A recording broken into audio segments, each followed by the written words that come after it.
Votre véhicule est équipé d'essuie-glaces à balayage intermittent, d'essuie-glaces à vitesse variable ou d'essuie-glaces automatiques. Tous ces systèmes fonctionnent de manière similaire.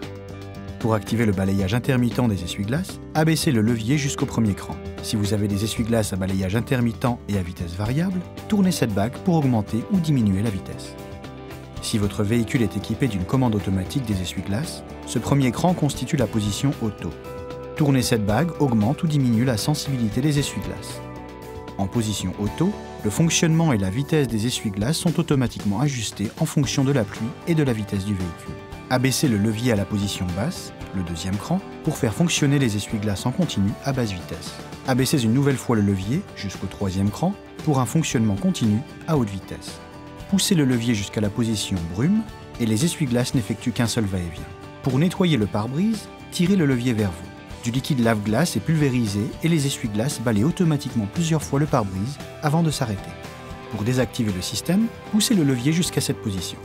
Pour actionner l'essuie-glace de la lunette arrière par intermittence sur les modèles familiaux selon une vitesse prédéfinie, tournez le bouton à l'extrémité du levier jusqu'au trait discontinu.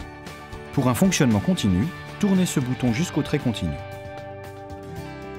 Tournez le bouton jusqu'à la position off pour arrêter l'essuie-glace de la lunette arrière.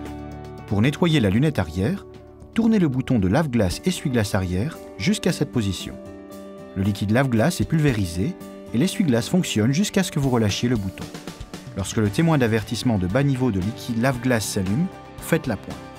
Retirez ce bouchon et remplissez le réservoir. Par temps froid, veillez à utiliser du liquide lave-glace mélangé à une solution anti-gel.